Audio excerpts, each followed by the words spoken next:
રાજ્યના 64 આઈએએસ અધિકારીઓની બદલીને પ્રમોશનના સમાચાર સામે આવી રહ્યા છે। 64 આઈએએસ અધિકારીઓની બદલી અને 4ને પ્રમોશન આપવામાં આવ્યું છે।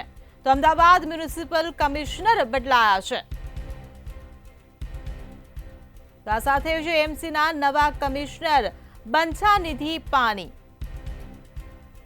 ત્યારે અમદાવાદ કલેક્ટર જીઆઈડીસીના એમડી બન્યા।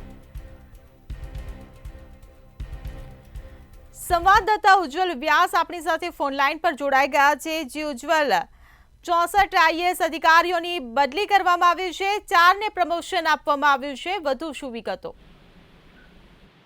જે બિલકુલ આજે કેન્દ્ર સરકારનું જ્યારે બજેટ રજૂ થઈ ચૂક્યું છે ત્યારે ધરાધર ગુજરાત સરકારે આઈએએસ અધિકારીઓની જે બદલી બઢતીનો મામલો હતો તેને પણ ક્લિયર કરી દીધો છે। અત્યારે તબક્કાવાર જો જોવા જઈએ તો 4 આઈએએસ અધિકારીઓને બઢતી સાથે બદલી કરવામાં આવી છે, જેમાં વિનોદ રાવ, પી થેનારસન, અનુપમ આનમ અને મિલિંદ તોરવણેનો સમાવેશ થાય છે, જેમને પ્રમોશન આપવામાં આવે છે। તો કેટલીક જગ્યાએ કેટલાક જિલ્લાના કલેક્ટરો અને મહાનગરના મ્યુનિસિપલ કમિશનરોની બદલી કરવામાં આવી છે। વાત કરીએ અમદાવાદની, તો અમદાવાદના કમિશનર તરીકે બંછાનિધિ પાનીનો નિમણૂક કરવામાં આવી છે, જ્યારે અમદાવાદના કલેક્ટર તરીકે ભાવનગરના કમિશનર સુજીત કુમારને અમદાવાદના કલેક્ટર તરીકે નિમણૂક આપવામાં આવી છે, જ્યારે ડેપ્યુટી મ્યુનિસિપલ કમિશનર તરીકે ગ્રામ વિકાસ એડિશનલ કમિશનર વિશાલ ગુપ્તાને અમદાવાદના ડેપ્યુટી મ્યુનિસિપલ કમિશનર તરીકેની નિમણૂક આપવામાં આવી છે।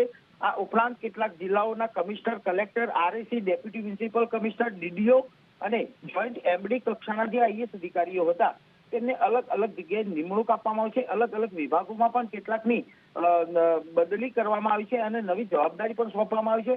આમ જોવા જઈએ તો કુલ 68 આઈએએસ અધિકારીઓને બઢતી અને બદલી કરવામાં આવી છે અને આ બાબતે સામાન્ય વહીવટ વિભાગ તરફથી ક્રમશઃ જે આદેશો કરવામાં આવે છે તે કરી દેવામાં આવ્યા છે। જી ઉજ્જવલ, સમગ્ર માહિતી બદલ આભાર।